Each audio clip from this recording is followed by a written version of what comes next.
Thank you so much. But I must say that I feel very nascent in this gathering here because I am quite new to the Telecenter movement, although NASCOM Foundation has been doing a tremendous amount. So I'm actually looking forward to learning a lot from the panel and from the audience. I want to put forth views on approaches for effective telecenters based on some of the experiences that we've had at NASCOM Foundation and our NASCOM Knowledge Network. I'm going to speak about three particular things. One is the importance of the person actually running the center, and I'm going to refer to that person as an entrepreneur, and that person maintaining the relevance of the centers. The second is co-opting intermediaries and opinion leaders as part of the telecenter movement, or part of, in our case, the NKN centers, a real partner in that implementation. And finally, the third important point I'd like to talk about is maintaining relevant content and information for the specific communities that are being addressed. Just a little bit of background on NASCOM Foundation. The NKN program, as we refer to it, NASCOM Knowledge Network, was a development initiative designed to engage industry, civil society, and communities in a synergistic partnership to create an enabling environment to build life skills for livelihoods, enhancement, and employment opportunities in rural and semi-rural communities. Today, we are approximately 5 years old. The program was started in 2005 following the tsunami, witnessing substantial success, and we've witnessed substantial success in getting ICT to the grassroots through this prompt. The NKM program brings together donors, content providers, implementing agencies, and enables grassroots organizations to set up and run telecenters and knowledge centers across the country. The centers are set up and managed through a multi-stakeholder partnership among NASCOM Foundation, NGOs, CBOs, and local entrepreneurs and staff. The success of the program has been that it has expanded in geography, certainly not the kind of scale that we've heard from the government nor from telecenter.org, but we're currently in nearly 200 centers operating across 10 states. There have been several challenges, and that's why I've been able to talk about these three, that have confronted the program.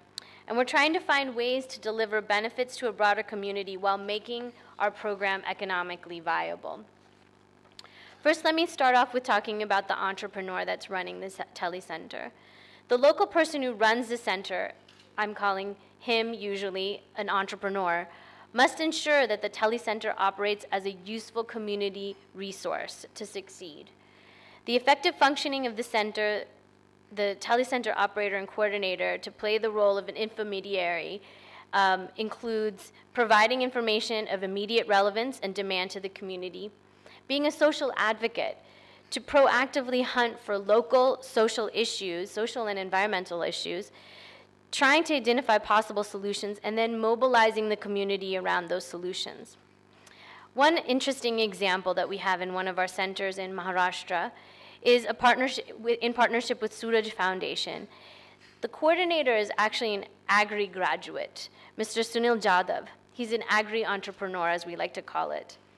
He set up a farmers club where information related to agriculture and agri-allied products are given to farmers via the telecenter and the access to information that's there, and by agri experts, so access to agri experts. He maintains a library at the center which services are free for the farmers. The center also acts as a store for getting pesticides, agrochemicals, seeds, etc. The center is like an agro clinic.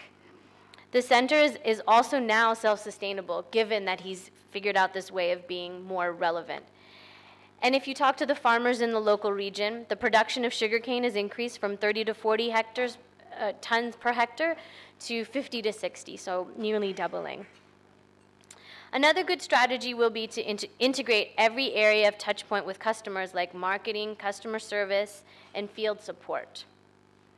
Capacity building, so for those that are implementing these programs, capacity building of the entrepreneur before the center is even operational will ensure this smooth delivery of products and services. So they must be knowledgeable, community-oriented staff. They need to involve locals to manage the centers. And frankly, lastly, they need to be qualified from a technology standpoint. Another technique is integrating every area of touchpoint with customers, like the marketing and sales of products like we heard from the agri example. This is achieved with the integration of people, process, and technology within the business and within the communities. Another center in Maharashtra is not doing so well, despite the fact that the center coordinator is providing computer literacy that's very specific to the needs of the community, and despite the fact that it's very accessible in the local village, and that the coordinator has an actual technology background. The challenge is that he doesn't have the expertise in planning and running the center, and this leads me to my next suggestion. Co-opting infomediaries and opinion leaders as part of the telecenter will help create demand and help create footfall into those telecenters. One of the factors of success for any telecenter is to analyze the actual needs and socioeconomic goals of the community. Telecenters have been unsustainable, both because of their recurring costs, which we heard about earlier, but also because of the demand question. So the reasons for demand of telecenters not getting created depends on several factors. The design and development of services are not necessarily per the needs of the community. We have another center that's located in a semi-urban area in Jogeshwari. The community is completely aware of the need for computer education. We've got the very high-quality MSUP software and course that Akhtar mentioned this morning. And we're even running adult literacy courses, but the center is not attracting students. And the reason being that there's a similar course that's being offered in the area that's recognized by the government. And so there's this competition factor that the center is not able to handle. And that center where the government-recognized course is actually getting the students jobs.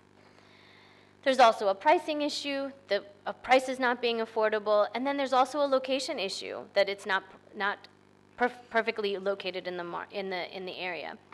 So this is where we talk about getting infomediaries and opinion leaders as part of the program, part of this telecenter as a partner, is what we talk about as being relevant. Imagine the effectiveness of an e-health program when you've not only gotten the local ASHA workers to come in, conduct their classes in that telecenter, but you've also engaged with maybe even the local health quack to come and also be part of that process and be part of that ecosystem.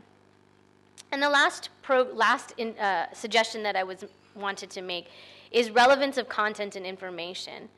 For achieving positive results and reaching out to the community, content needs to be developed. And we're working very actively with civil society and with government and with other NGOs to provide that content. One of our NGO centers in Orissa is working in the area of mushroom cultivation, and they're doing training using computers that are very popular among the people. So again, this content is very contextual. I'm almost done. And it's something that the communities can relate to easily. So just to reiterate, since I'm out of time, we want to emphasize 3 points from the NASCOM Foundation perspective. The importance of the entrepreneur and the person that's actually running the center, and a focus on that person and not just thinking about technical training, but the other sort of nuanced things that person needs to think about. The use and co-opting of infomediaries, people that actually have a leadership position in those communities, and maintaining relevant content and information on an ongoing basis, and recognizing that also is constantly going to need to change. Thank you.